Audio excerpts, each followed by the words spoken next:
Hello बच्चों, चलिए प्रश्न पढ़ते हैं। तो प्रश्न में दिया गया है, कोशिका को उच्च सांद्रता वाले विलयन में रखने पर क्या होता है। तो इस प्रश्न की मुख्य अवधारणा के बारे में हम जान लेते हैं। तो यहाँ लिखेंगे मुख्य अवधारणा। तो इस प्रश्न की मुख्य अवधारणा है हमारे पास परासरण। तो लिखते हैं परासरण, या इसे ऑस्मोसिस कहा जाता है। तो परासरण से तात्पर्य होता है जल का जल का या विलायक का। तो यहाँ लिख सकते हैं विलायक या जल का अपनी उच्च सांद्रता से अपनी उच्च सांद्रता से उच्च सांद्रता से निम्न सांद्रता वाले क्षेत्र की ओर अर्ध पारगम्य झिल्ली द्वारा गमन जो है, अर्ध पारगम्य अर्ध पारगम्य झिल्ली द्वारा झिल्ली द्वारा गमन जो है, गमन यह जो गमन है इसे कहते हैं परासरण। परासरण कहलाता है परासरण कहलाता है। तो इसे कहा जाता है परासरण। हमसे पूछा गया है कोशिका को उच्च सांद्रता वाले विलयन में रखने पर क्या होता है।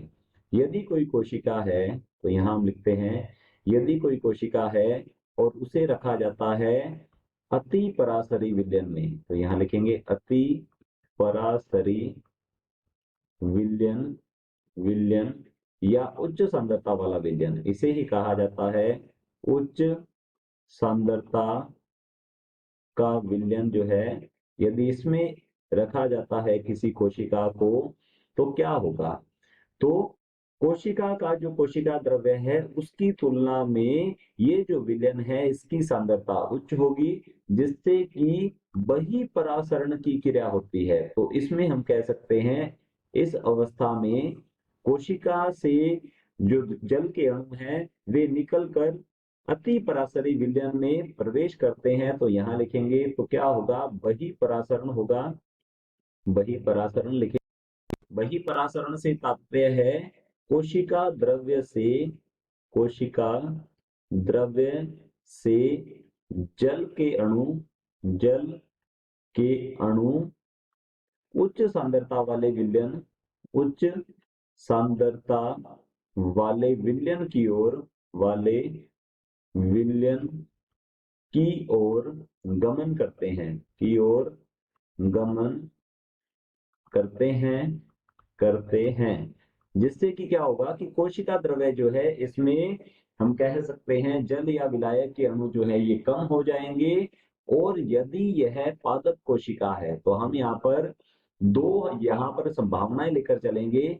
यदि यह पादप कोशिका है, तो पादप कोशिका है यदि यह है, तो पादप कोशिका का तो हो जाएगा जीव द्रव्य कुंचन। तो लिखेंगे जीव द्रव्य कुंचन हो जाएगा। जीव द्रव्य कुंचन से तात्पर्य है कि जो कोशिका भित्ति है उससे जीव द्रव्य हटकर एक कोने में या फिर मध्य में इकट्ठा हो जाएगा, क्योंकि बहिःपरासरण हुआ है। या फिर यदि हम बात करें, यह जो कोशिका दी गई है हमें, यदि यह जंतु कोशिका है यदि यह जंतु कोशिका है तो यह सिकुड़ जाएगी। तो लिख सकते हैं, तो यह क्या हो जाएगा, सिकुड़ जाएगी। तो हमारा जो प्रश्न है कोशिका को उच्च सांद्रता वाले विलयन में रखने पर क्या होता है। तो कोशिका है कोई, हमें किसी कोशिका विशेष का नाम नहीं दिया गया है। यदि किसी कोशिका को अति परासरी विलयन या उच्च सांद्रता वाले विलयन में रखा जाता है, तो बहिःपरासरण की क्रिया होगी, अर्थात कोशिका द्रव्य से जल के अणु जो है उच्च सांद्रता वाले विलयन की ओर अर्थात बाहर की ओर गमन करते हैं, जिससे कि यदि यह कोशिका पादप कोशिका है तो उसका जीव द्रव्य कुंचन हो जाएगा, और जंतु कोशिका तो है जो है वह सिकुड़ जाएगी। तो ये रहेगा हमारे प्रश्न का उत्तर। आशा करता हूं आपको समझ में आया होगा। धन्यवाद।